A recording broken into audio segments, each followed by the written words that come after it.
Oh, yeah. So I would like to say hello to everybody who joined this gathering. And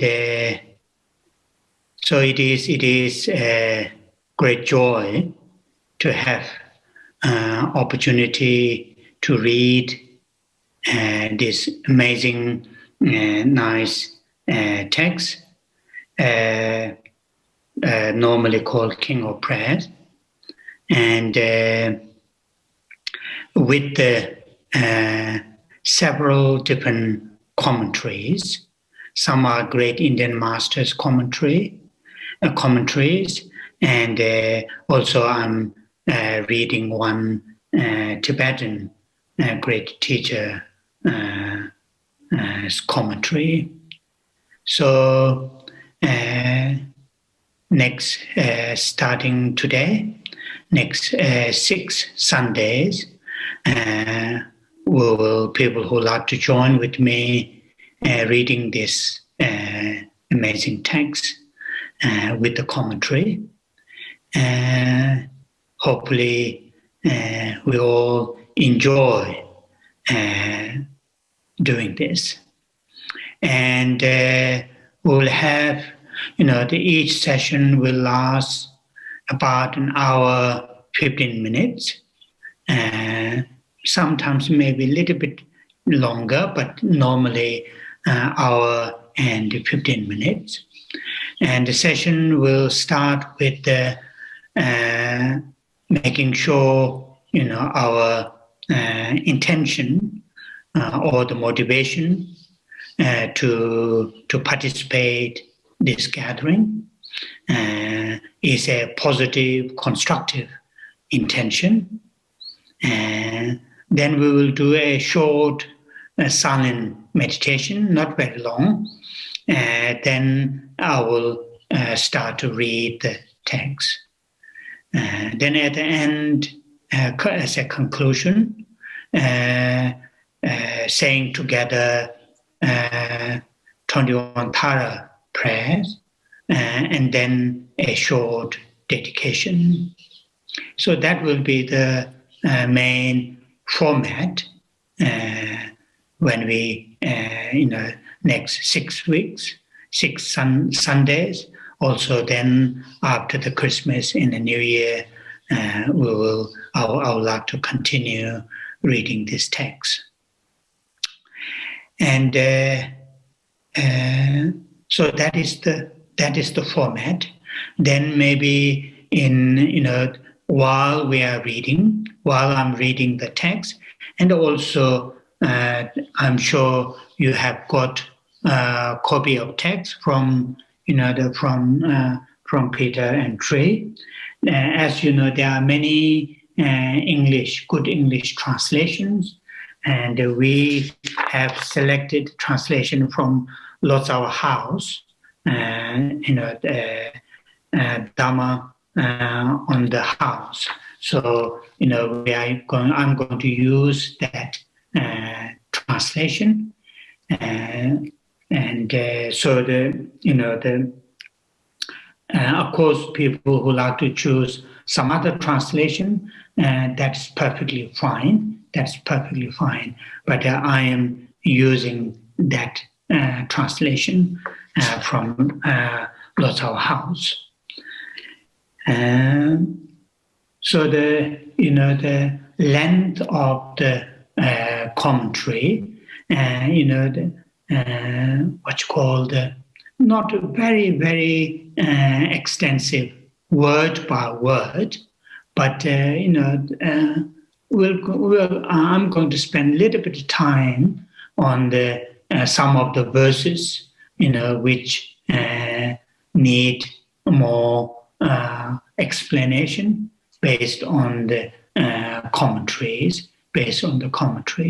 So that is the style of that. So therefore, because you have you can have the copy of the the King of Prayer, and also while I am commenting on the verses based on these commentaries. If there are things you feel need clarification, or you would like to ask some specific questions, you can write down those questions. Then maybe every 2 or 3 Sundays, we will have a time for reading those questions, and I will try to answer the questions. So there will be not every Sunday, but every 2-3 Sundays, when the organizers feel there's enough questions to answer, then that evening we'll have a session of question and answer session. So that is one thing that bear in our mind. And also, as you know, many of you know me quite well, and my sort of style, that is, here I'm not as your teacher. I'm not as your teacher, but I'm here as your friend. Your friend, and because I have access to these amazing commentaries in Tibetan, and also, I receive oral transmission on this prayer, King of Prayer, from several great teachers. Based on those, I will lead the group. But here, treat me as your friend. So therefore, all your questions, suggestions will be in that kind of atmosphere or in that kind of relationship. Then that will be very, very useful. So also at the end of the dedication, that as I just mentioned, we will have the 21 para prayer. Also the beginning of the session, we will have a recitation of those 4 lines: refuge and bodhicitta. All those recitation can be, you can see on the screen. Peter and Tree will, display on the screen when we reach that stage. The purpose of the recitation of 21 Tara prayers, people who know me while I'm in the West, I like to conclude the class on recitation of 21 Tara prayers, and it is part of how I was trained by some of those great teachers, and also one of those great Indian masters who came to Tibet, Lama Atisha. He sort of had that kind of style, and also those great Kadamba masters, those great Kadamba masters also have this tradition to recite Tara prayers very frequently, and also it is to do with this one of our main topic that we will come across again and again by reading this text. The King of the Prayer is to do with the cultivation of bodhicitta, the mind of enlightenment, and it also have that kind of connection. Then also, recently, as while we are going through this, the pandemic, the COVID-19, His Holiness the Dalai Lama, frequently suggests people to recite, 21 Tara prayers and the Tara mantra. For example, recently, in Sarah, and also within the Sarah Jain May, also Sarah May, we got few cases, COVID-19 cases. And, part of our solution, of course, the seeking all the treatments, all the arrangement, but also part of the solution is also, the spiritual activities. And we have requested His Holiness the Dalai Lama to, have his observations, and based on his observation, give us suggestions. And his suggestion was, all the ceremony monks to recite 21 Tara prayers and the Tara mantra. So we monks are not in the group. Normally when these kind of, the prayer are done in a very big group. But now, we can't do this in a group. But just yesterday, I requested our monks to, individually to say the 21 Tara prayers. So the dedication, as part of the dedication, reading 21 Tara prayers is also, for us, ourselves, to benefit ourselves, our family members, our colleagues, our friends, and also, those people who are suffering with this pandemic, and also their families, to dedicate, to soon to this pandemic, be ceased. So that 21 Tara recitation is part of that recitation. So that is a brief introduction of today's gathering. So now we will go straight to the first part, that is, setting our setting a positive, constructive intention, intention, and that is done, with the people who are not Buddhist, but still would like to participate here, or people who are Buddhist, that setting a positive, a constructive mind can be done, should be done according to our own mental dispositions, our own, what you call the mental capacity, backgrounds. As I always say this, and I mean it, basically, we all have the ability and capacity to experience, to hold positive, constructive minds. There's no doubt about this. The only question is whether we try or not. If we try, we all have the ability to hold a positive, a constructive mind. Whether we have a spiritual path to follow, or we don't have any spiritual path to follow, regardless of that kind of differences, we all have the ability.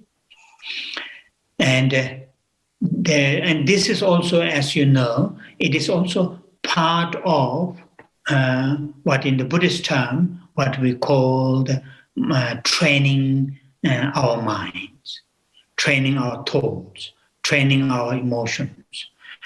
To train or to learn our thoughts or emotions and consciousness, learn to hold positive, constructive states of minds, such as, for example, a simple, a positive, constructive mind. Thinking, this is just an example, thinking from our heart, that today, I'm going to spend my day, my activities regardless of different activities, routine, or very unique. I will spend my day, this day, today, at least deliberately, consciously, not to cause harm to others. Others, the lives, others, livelihoods, others, the environment where they live. And that is something, very, very positive, very, very positive to hold that kind of mind. At the beginning of the day, the moment we open our eyes in the morning, just to hold that kind of mind. As His Holiness Dalai Lama says very frequently, he shares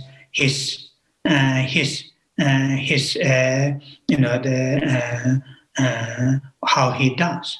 He says very often, morning when he wakes up, either to hold an image like the Buddha or other great masters' images, or just to recall a particular verse that really holds a positive message. And why he is sharing that. He shares that to say we should also follow that. We should also do that. By doing that, that will benefit to ourselves. So then, here today, our gathering is part of that training. Then, of course, people who have spiritual path to follow, like the teachings of the Buddha Dharma, then holding the mind, taking refuge in Buddha, Dharma, and Sangha, the three jewels, and also holding the altruistic awakened mind, bodhicitta. So those states of minds, at the morning when we open our eyes, just to recall the three jewels, and thinking, regardless of how I'm going to, whatever challenges, whatever difficulties, whatever that I face, these three jewels are my refuge. Ultimate or the long-term ultimate, these are the main solutions, main methods, main sources made to overcome the challenges and difficulties, like thinking like that in the morning. And also like here, in the gathering, I'm here to participate in this gathering, really to go for refuge, to take refuge in Buddha as my teacher, my mentor, and taking refuge in Dharma, his teachings, really to apply his teachings, the oral teachings and the contents of those oral teachings to apply in my everyday lives, to experience such as the concentration, such as the ethics, such as the wisdoms, those three trainings, which are the main subjects, main topics that the Buddha taught as the subject of his teachings, and make these three part of my lives, part of my everyday lives. The concentration, ethics, and the wisdoms, and taking refuge in Sangha. Those Sangha members are my true friends, my that I can share my spiritual challenges, spiritual difficulties, or joys, fulfillments while in the spiritual journey. In order to actualize, in order to experience the fully awakened mind, the full enlightenment, to really to benefit or to work for the sake of all living creatures. Thinking that, holding that kind of mind at the beginning of the day or this gathering. And that is really very, very helpful. Then, of course, holding the mind of enlightenment, bodhicitta, thinking from our heart, if it is possible, I will hold others. I will hold others' well-beings, others, what you call the benefits, more important than my mind. Me as just single one person. Others as a huge numbers. From that point of view, their well-beings, their sort of what you call the freeing from difficulties is more important than just one person, a single person's well-being. If that is difficult, I'm able to treat others as equal as myself. To have the desire, to have happiness, to be free from sufferings, thinking along those lines, then holding the altruistic awakened mind, saying, thinking my today's activities, whatever, no matter how small, the positive activities that I'm able to do, and all those to become, become the sources, become the causes and conditions that to benefit all living creatures, such as giving charities, practicing ethics, and so forth. So like that. So these are the varieties of positive and constructive, state of mind, and then start the day and join to this gathering, then that will be very, very useful. Very, very useful in the sense, what we do will be very, very, helpful to ourselves, and also that will truly benefit to the others, to our friends, our colleagues, and the wider communities. So for that, now we are going to say the refuge line, refuge and bodhicitta lines, three times, and we will say in Tibetan in the sense in phonetic. And as you know, the first two lines are the mind taking refuge, holding that mind, and the last two lines are, the helping us to hold the altruistic awakened mind, bodhicitta. So say with me, those four lines together. Sanje chöda tsoji chonam la chanju pado tane janso je dagi jinso jibe tsonam je Dola Penje Sanje Doba Sho Sanje Cheda Tsoji Chona La Chanju Bado Dane Japso Je Dage Jinso Jibe Tsona Je Dola Penje Sanje Doba Sho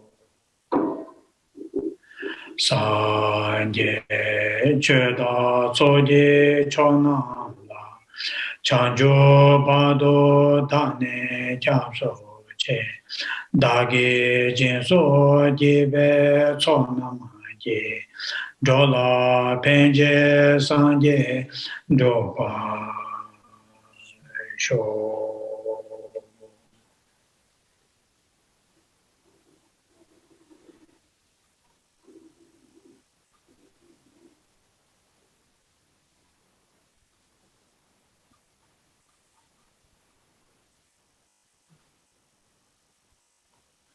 Oh, yeah. Thank you. Thank you. So now we will do, although we are in a different time zone here now, nearly 8:30, and just before going to bed, doing meditation may not be that productive, but some other places a little bit early, and that will be quite, your mind will be quite fresh, but regardless of how productive that will be, we will do this short silent meditation. And doing this, the purpose of doing this meditation is really, once again, to train our mind, to have the qualities of stillness.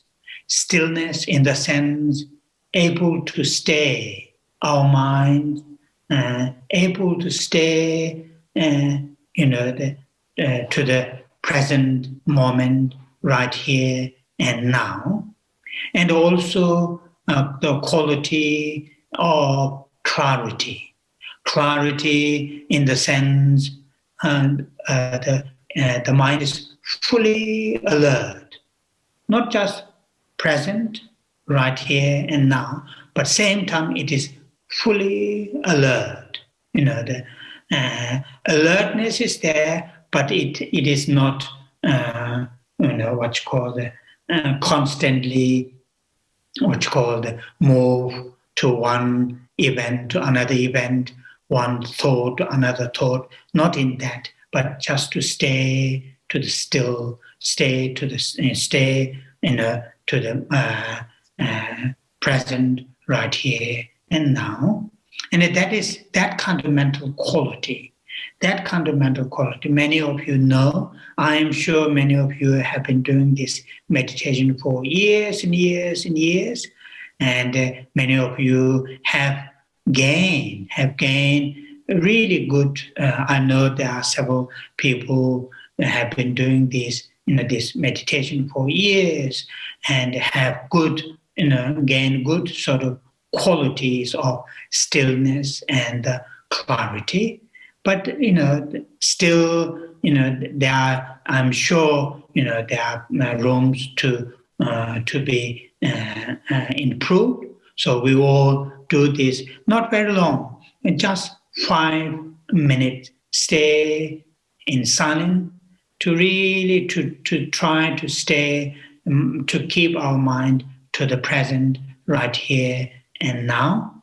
But over the next, hour, every now and then we will have, in case if there are new people who would like to know a little bit, I will explain a little bit over the coming weeks on this. But today I will just say, those two qualities, stillness and the clarity, are the main, two qualities that we will try to, cultivate during this short silent meditation. And you can use your breathing, you can use an image, you can use a pleasant sound, whatever that you're going to use, or don't use anything like that. Just use your mind itself as a anchor to stay to the present moment right here and now. So just 5 minutes a silent meditation.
Oh, thank you. Thank you.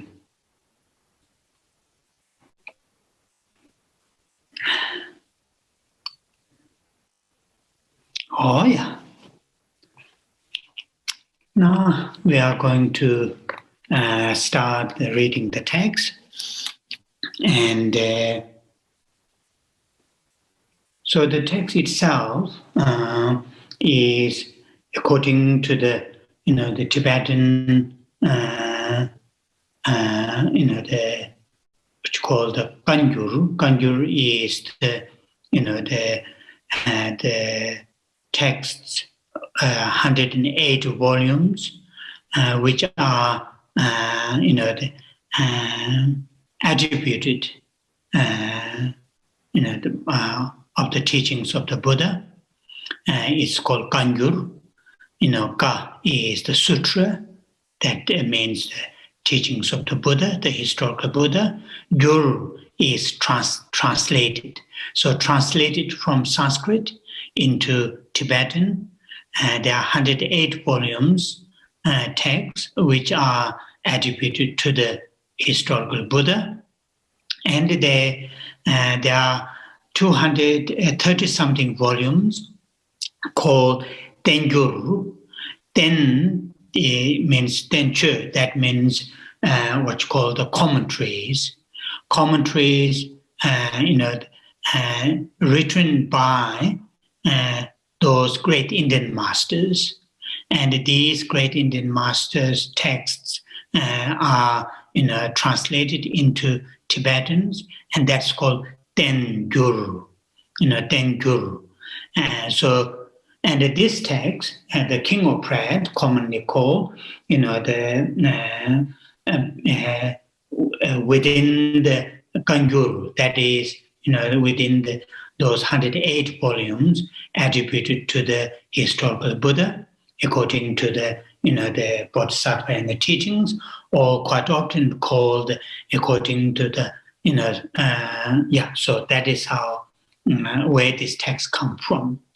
And among these 108 volumes of texts attributed to the historical Buddha, and these 108 volumes are divided into different groups, according to the subject matters. According to the subject matters, they are put into different groups. And this one, in Tibetan, this text comes from within a group of texts called the Sutra, which is in Tibetan, which is called Palpoche Do Palpoche. So that is the Tibetan name, but in Sanskrit it is called Ratna Kuta Sutra. That is the group name of that group of the sutra. And this among these, this King of Prayer comes from in Tibetan called Dongbol Gobedo, and that is the particular within that group that the King of Prayer comes from that particular section called Dongbol Gobedo in Tibetan. In Sanskrit, it is called Gandavasha Sutra. Gandavasha Sutra. So this, King of Prayer comes from, first of all, from the collection of the sutra, and from the collection of the sutra comes from a particular group of sutra, and within that, so that is just briefly to say the source of where this King of Prayer comes from. And it seems this text, King of Prayer, exists in a very early stage, looking at the Indian masters' commentaries. There are 5 Indian masters' commentary on this text, on King of Prayer. The first one, it seems there are debate whether it is really written by the Nagarjuna or not, but it is. There is one commentary,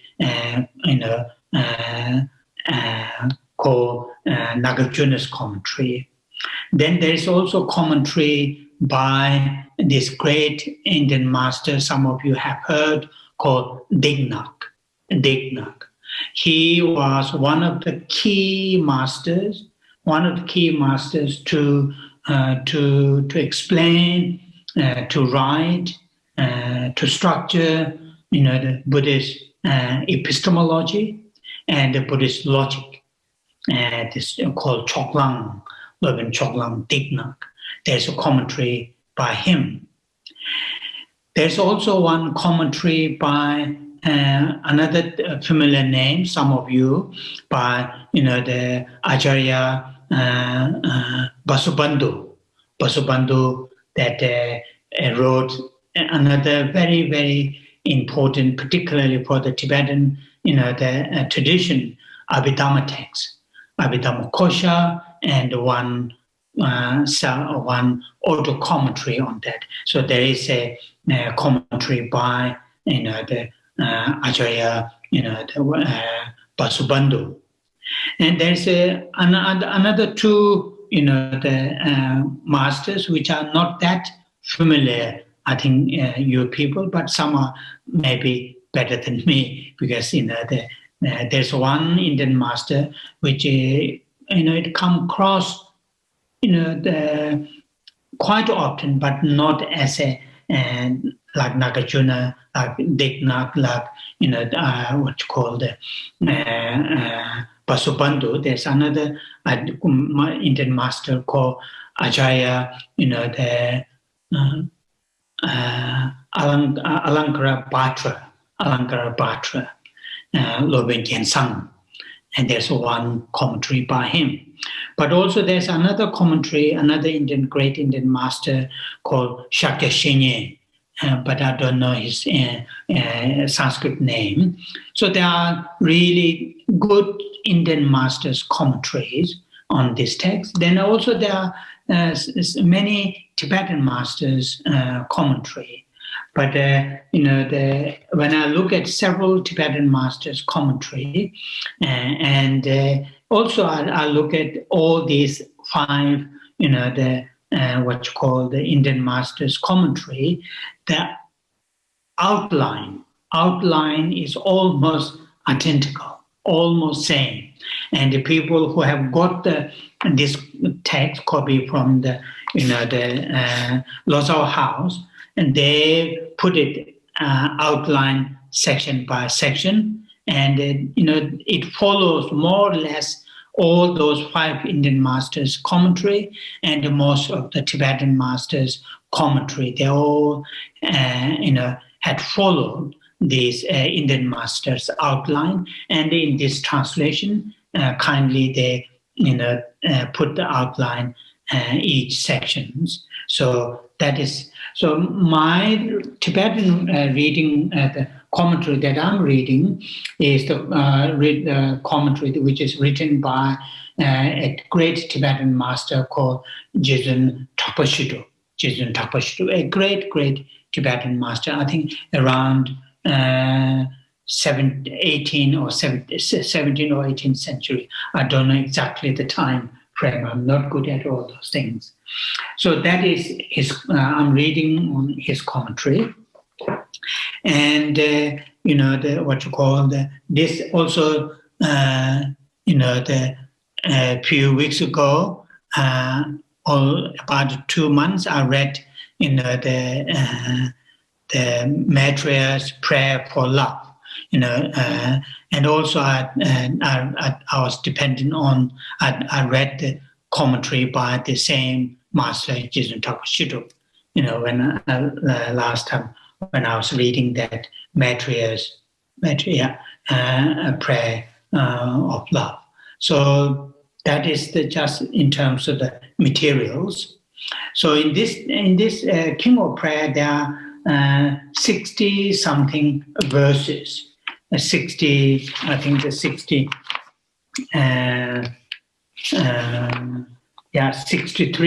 verses. The last 2-3 verses are debate whether it is there originally or not. For example, the commentary named by Nagarjuna and some other 2 or 3 Indian masters, they have not mentioned the last 2 or 3 verses, but that's not important. But so there are 63 verses that in the King of Prayer. So that is just in terms of the material. Now we are going to look at the text itself. So in Tibetan, Sangcho Melam, so that is in Tibetan. And in English here, the translator, they put it saying, King of Aspiration Prayers, Samantabhadra's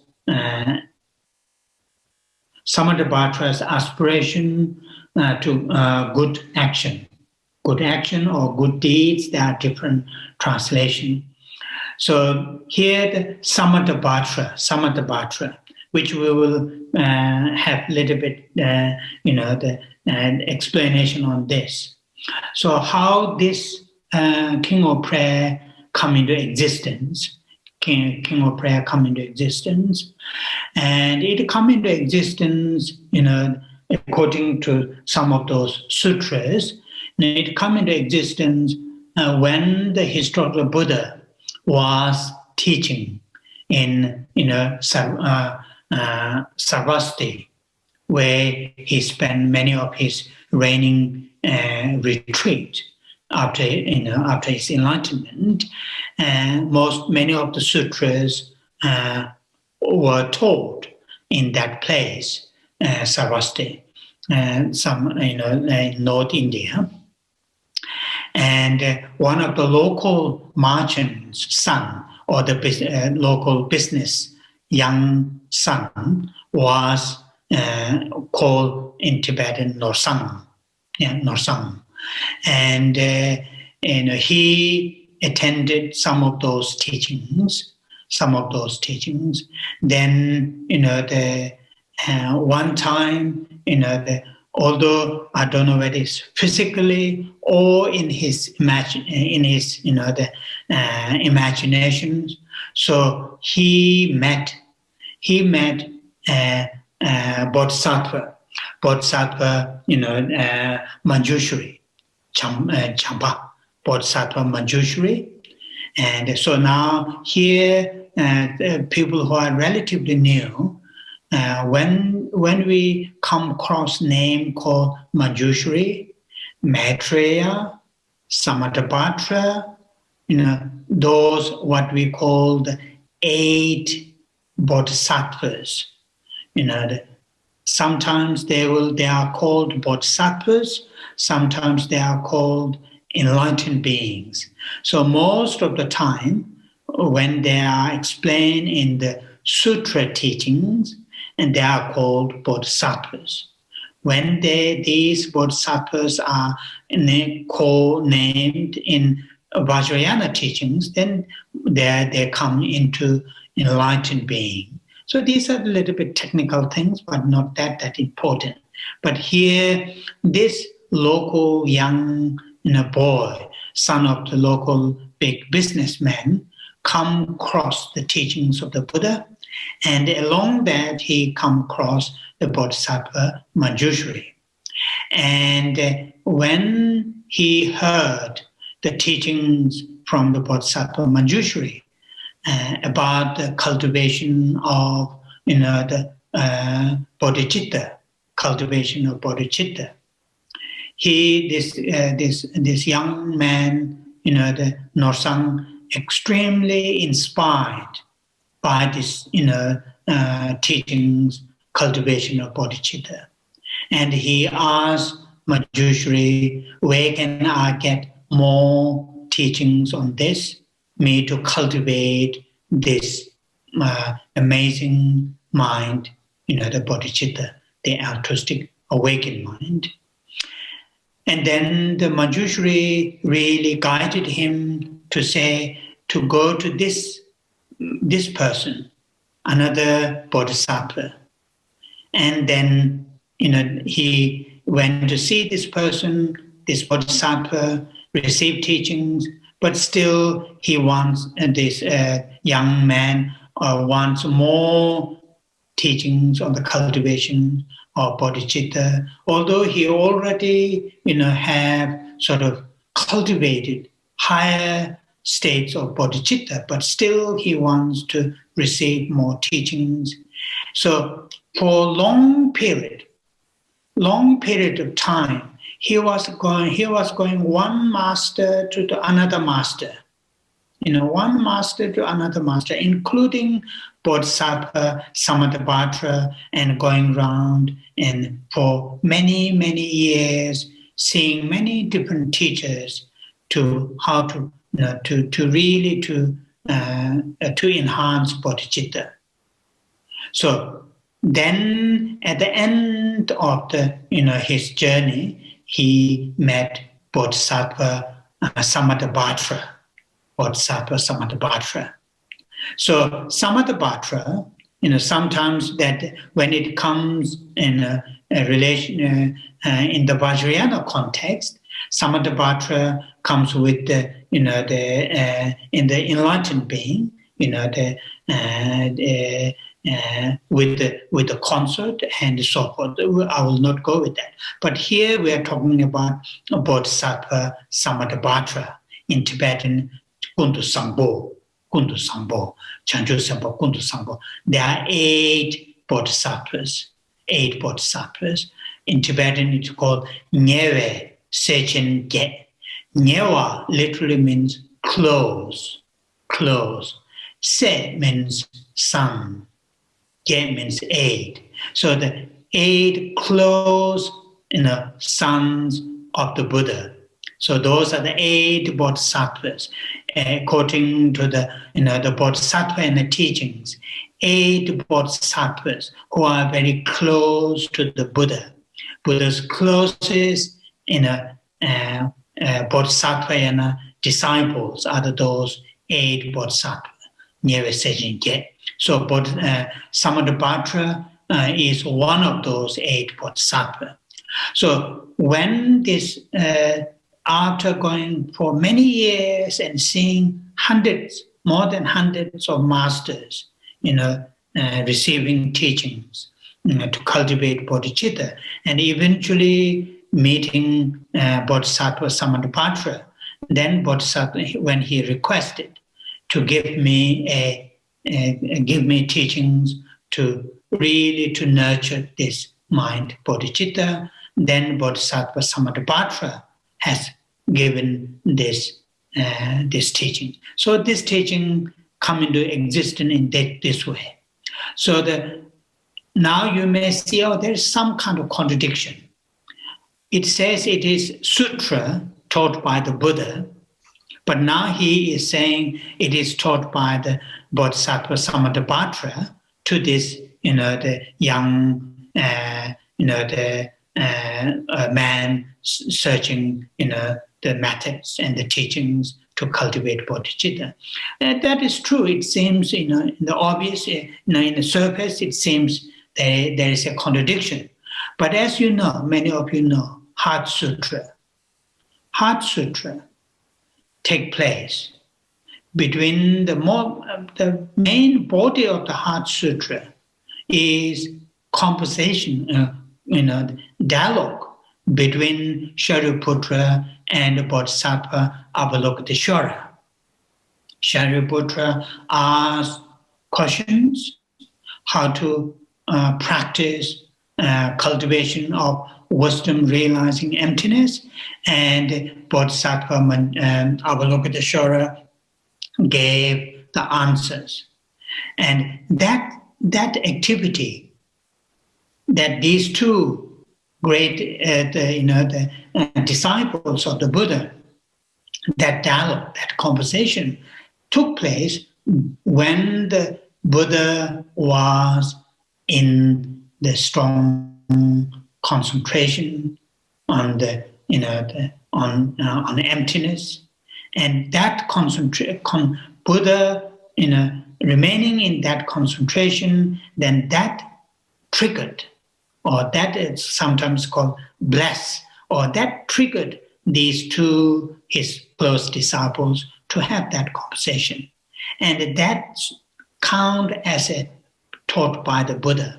So according to the, according to the bodhisattva and the teachings, if something is sutra, if a certain sutra attributed to the historical Buddha, that sutra doesn't need, taught by the Buddha, his own speech, can be blessed by the Buddha, and then that sutra took place. And that is also attributed to the taught as a sutra, as a Buddha's teachings. And that is how it is. This sutra, this prayer is also a Buddha, bless the bodhisattva, the what you call the Samantabhadra, and have that gathering with this young man called Norsam, searching means and methods to cultivate bodhicitta. So in that way, it is counted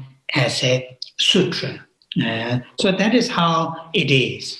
So now we'll just look at briefly the title in English. What it says, in the language of India, Arya Bhadra Charya Pranidhana Raja. So, in English, you can see that, Arya here refers to those beings who have direct realization of emptiness, and those beings are called Arya. So this, and here, Bhadra. Bhadra is in English quite often translated as a, the what you call the, the good. Here translated as a good, Bhadra. Or other commentaries, it can be, maybe Samantabhadra. Samantabhadra. So the, Bhadra, this comes from that. Also, Bhadra can be refers to, bodhisattva's deed, bodhisattva's action, also Bhadra. And also Bhadra can be refers to wholesome, the virtues, wholesome. So this Bhadra in Sanskrit, refers to different commentators have mentioned slightly differently, and some commentators said it is Samantabhadra, Kundu Sambho, Samanta, Kundu, all, and in Tibetan, Kundu, the all virtues, or, the Samantabhadra, Samanta. Bhadra is virtue or good, or, the wholesome, or that is how is Samanta, Arya, Bhadra, and this what you call the pranidhana, that is saying merlam in Tibetan, merlam, or prayers, prayers. So conduct or actions, japa. Okay, so that is how charya is the action or conduct or activity, bhadracharya, and then panidhana is prayer, and raja is king. So that is what you already mentioned here. I will not spend that much time on that. So that's the title. Then the next is, as here outlines in translator's homage. And here homage to Manjushri, the youthful. And this is the tradition in ancient India, when these great masters, when they do certain important, either very big project, writing a big things or giving a big teachings, or a small things, they always pay homage to, the Manjushri, here it is done, or Buddha, or great compassion, in order to, make in order to really make sure, there is no arrogant, negative pride is involved when we do that action. Also it is part of, making prayer homage to, these great beings, to the actions and the activities be successful. So that is of course, this homage to Manjushri, the youthful, won't be in the actual Sanskrit sutra, because this is when the translator translate from Sanskrit into Tibetan. That translator, he put it that line, homage to the Manjushri, the youthful. So it won't be there in the original, what you call the Sanskrit in the prayer. So those are just brief background. So today we need to spend a little bit on this because they're sometimes quite useful. I'm not good at going through what you call the history or all those things. And many of you know, my weakness, many weakness. That's one of the weakness. Okay. Now looking at the King of Prayer itself, and the King of Prayer itself, by these great translators and these commentators, these commentators divided into three: preliminary, main body, and the dedication. Dedication will come very much at the end. The preliminary are the first 12 verses. First 12 verses are they're called preliminaries, preliminary prayers.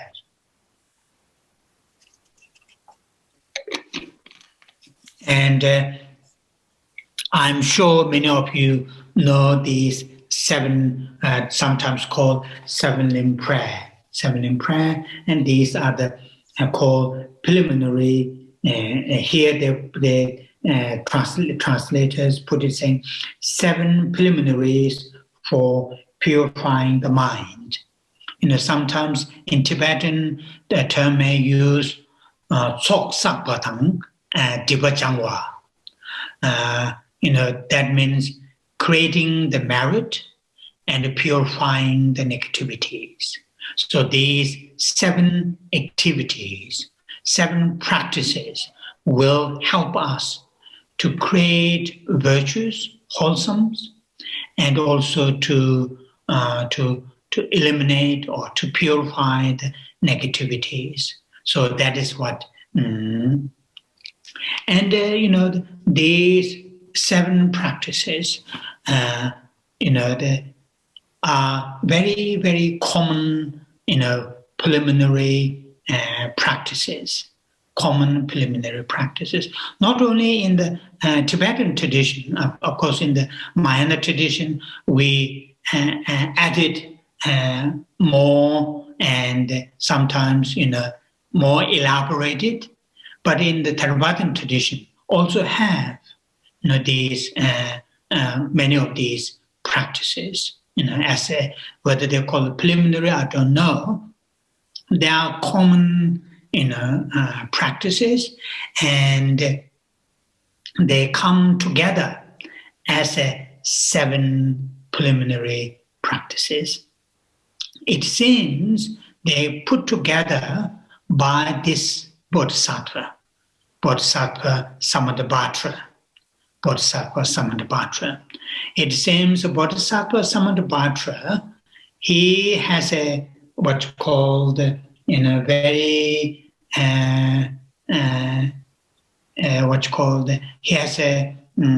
he is very passionate. He is very passionate to do the offering, the elaborate offering settings and making elaborate offerings and so on and so forth. And some of you may have come across, and I also will see in here in this prayer too, to say that my offerings become like the bodhisattva Samantabhadra's offerings. So that is how quite often come across in the bodhisattvayana practice. So these seven practices, preliminary practices, which is the very, very useful, helpful to learn and to practice. To learn and to practice.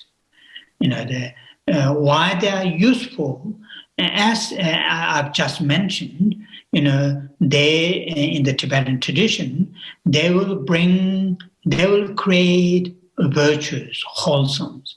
When I say they will create, or traditionally, technically, the term is used, accumulate merit, which I'm not keen with that accumulation. But anyway, they will bring virtues, wholesomes. What does that mean, bringing virtues and wholesomes? When we engage in these practices, that by engaging in these practices, that our mind, our thoughts, our emotions, and ourselves as individuals, to become the term that I usually use, susceptible to enhance bodhicitta, to enhance all other those great compassion, the main virtuous actions that we want to do. When we engage in these susceptible, or in the certain, in other words, in certain, sometimes you can call it, like quite often one of my great teachers, they give these analogies, like the farmers, before they sow the seeds to get a good, harvest, they prepare the land or the field, including plowing and using, fertilizers and so on and so forth, make the field extremely, ready to grow the crops, what they want to plant. And similar to that, these preliminary practices, for example, in the Tibetan tradition, all the four major Buddhist tradition, Tibetan Buddhist traditions, if somebody, for example, in the Gelug tradition, particularly when he or she practices Vajrayana, a long retreat, 3 years retreat or even longer, like one particular deity retreat, then his or her master guru will instruct to engage in these preliminary practices for huge numbers, to, for example, 100,000 or 400,000 prostrations and so on and so forth. And like that, the main purpose is not the number. Of course, number may give us the opportunity gradually to train our minds, to really, bring the virtues, create the virtues within ourselves, and to purify the negativities. So that is here, which is important to remember. So now, because this will involve and a part of the practice, although it's not mentioned directly, in the King of Prayer, it is quite useful. It is quite useful to, if you are going to engage in these 7 limb prayer in a regular basis, because it involves with the paying homage or making prostrations and making offerings and so on and so forth. So to do that, it is quite useful to have at least in your mind, in your imagination, in front of you, those, the Buddha or Buddhas, bodhisattvas, those great teachers, just to imagine. Imagine they are in front of you, according to this, you will see later, the entire sort of, almost every single atoms on the planet, on the universe, is filled with the Buddhas and Bodhisattvas. That sort of, is explained. Whether we are able to hold that kind of, the things or not. But, imagine in front of you all those past, present, and those great teachers are in front of you. Those great beings are in front of you. Not in a form of statue, not in a form of painting, but as a real beings, real persons, with all their great qualities. Something that you, have a direct connection, something that you have like the, quite sometimes, those great master will say that, a great, great friend that you haven't met for a long time. Suddenly, you met at the King's Cross train station, suddenly, without any warning. So you have a tremendous sense of excitement, joy to meet that person. So with that kind of joy, with that kind of, anticipation, to feel, to think all those beings are in front of you, then, do these 7 preliminary practices. So I will just say that. I will not go any detail. But also I will not say this again and again. The next those what you call the 7 practices. But it is useful. It is useful to have this.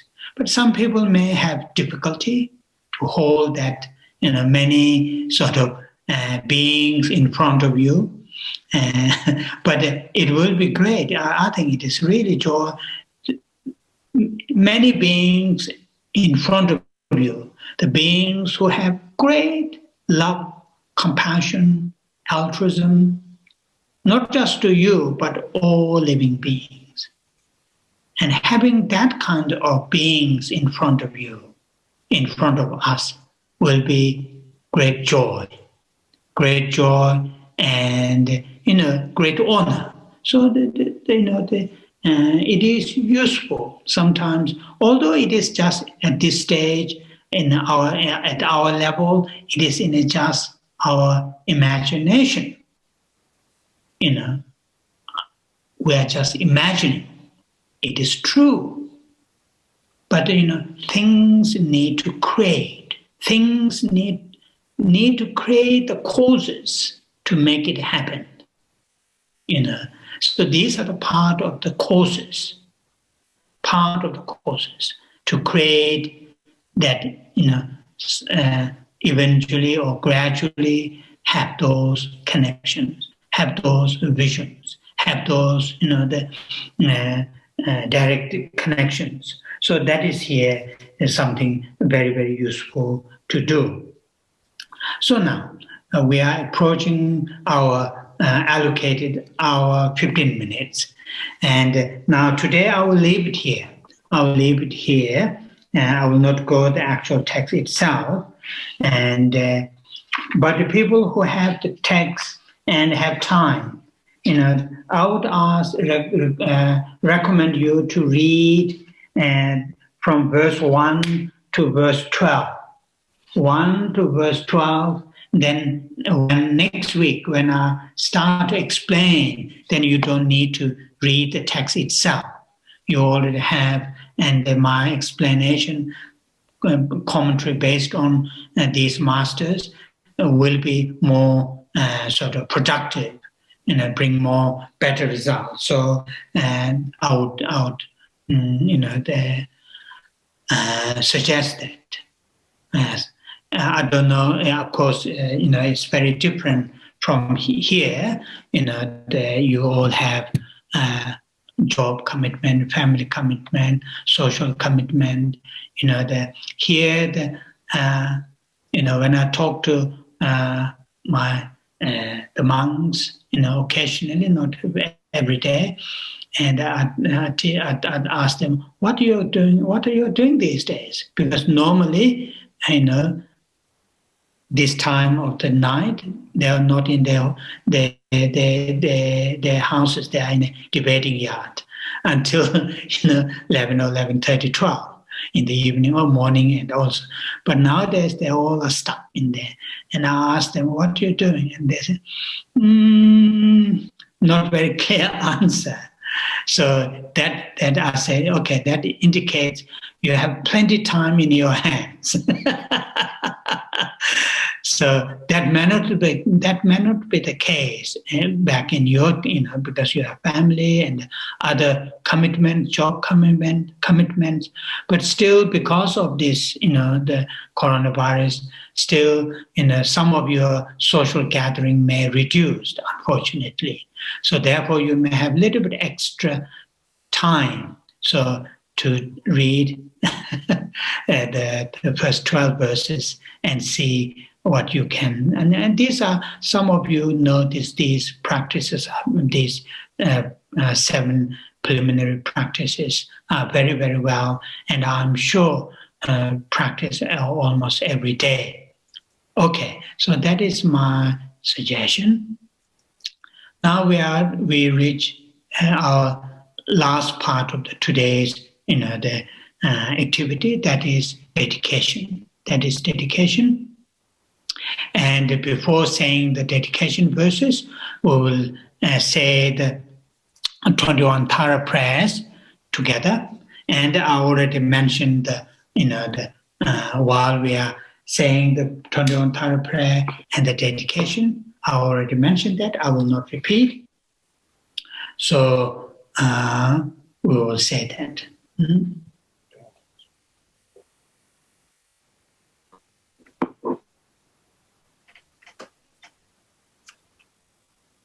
Oh, yeah. Om je je ma pa ma dro ma la cha ze lo cha ze dro ma nyo ma pa mo je ne ke je lo ta ta ji de sung gun chu ye che je ke sa che wa le ne jo cha ze dong ge da wa gun do kang wa je ne ze be che ka ma dong da cho ba na ma ji Rato Cheve Aba Chanze Semu Chone Je Peme Chane Nabara Jeba Zudu Kato Che Soba Samden Ju Chanze Dejin Jebe Zo Dong Tai Nabara Jawa Ju Malu Paru Jimba To Jawe Senji Shindu Den Chanze Doda Ramon Ye Deda Choda Namga Gang Jigde Dombo Shabje Nende Mabara Truba Shindoba Chanze Tureje Luba Meba Guba Chanze Jaje Mela Tsamba Lungla Natso Wanju Che Jombo Rama Tesa Nanda Nushin Soje Dune Chanze Jeje Chadang Peje Paro Chuku Rabdo Chong Evo Yenja Shakti Nen Mabara Chungba Shindo Param Chanze Duri Jiba Chem Duye Pao Nambara Chong Chuge Shene Chonye Den Dao Tamje Malu Sem Chanze Kunjo Sumze Chan Seme Toga Nambara Jem Malu Choge Kolo Jem Nangye Veje Zonama Chum Chanze Rapto Kawaji Woje Veje Tenwa Pem Shiva Rapshe Todarai Dudan Jigden Wangdu Zem Chanze Sashi Chongle Son Tamje Guba Nima Nyem Chonye Yewa Yeke Hong Pongba Tamje Nambara Chum Chanza Taven, Dombo, Yamba Tamje Shindo Parama, Rebe Trene Bame, Tabara Shindo Veravate, Chanza Kebe Tamame, Barre Chinwe Winene, Ejan Yungo Mokone Korok, Dae Bone Nambara Jom, Chanza Sashi Mala Chak, Tege Nujin Shakti Tom, Tony Jenze Yege Hongi, Reba Tumbo Namne Gema, Chanza Dema Gema Shem, Nyange Deshin Junyem, Soa Omda Yanta Dem, Deva Chembo Chomba Nyema, Chanza Kune Korwa Kave, Jae Lune Nambara Gem, Yege Chube Ngani Kwe, Rikpa Hongle Choma Nyema, Chanze Turi Shamne Tabe, Hongge Nambe Sabu Nyema, Rera Menda Rata Beche, Chigden Sumna Yewa Nyema, Chanze Laye Soe Nambe, Reda Tajen Chana Nam, Tara Niju Beje Yeke, Duna Malu Pane Sema, Chanze Laye Sonama Jepo, Tada Meam Jetem, Kune Goja Gawa Jeje, Seda Melawang Basem, Chanze Nima Tawa Jebe, Chinye Pola Verosem, Hara Niju Dudarai, Shindo Taberi Nesem, Chanze Tini Sunam Kebe, Shive Tudayan Dadem, Dudarola Nijin Sonam, Jomba Ture Rabjo Nyema, Savenga De Deba Deta, Chanze Wane Nishu Zanje.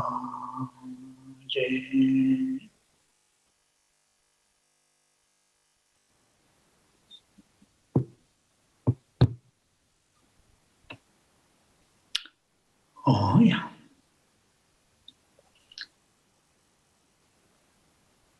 Now we will say the 2 verses of the dedication prayer. And the first one is long prayer for Gyawati. Yeah, it is general dedication. And the second one is dedication for cultivation of bodhicitta. And the third one is longer prayer for His Holiness the Dalai Lama. Gyawati Nyutoda Gyawati Gyuken. Okay.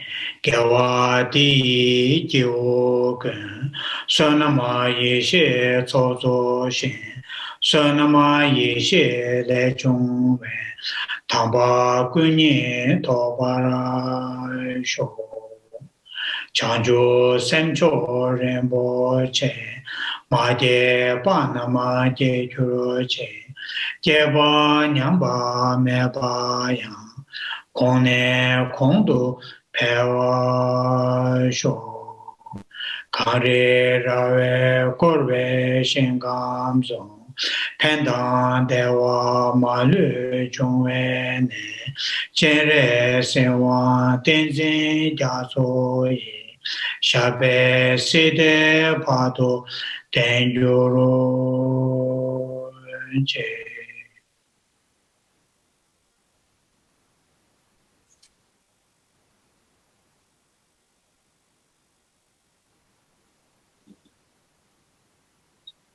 Oh, yeah. Thank you very much. Thank you very much. And I will see you next Sunday. And yeah, thank you. Geshe, we're going to try to see if we can unmute everybody. I don't know if we're going to be able to, but we're going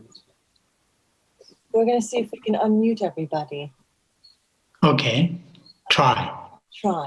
It's we're not using the same one. We're using a webinar instead of a meeting this time. So okay, that's all right. No, it's not. Yeah, it's not really working. Yeah. Thank you. Thank you. Thank you. Yeah. Thanks to everybody. Bye bye. Yeah, Yeah. all of you. Bye bye. Bye bye. Try and get Yeah.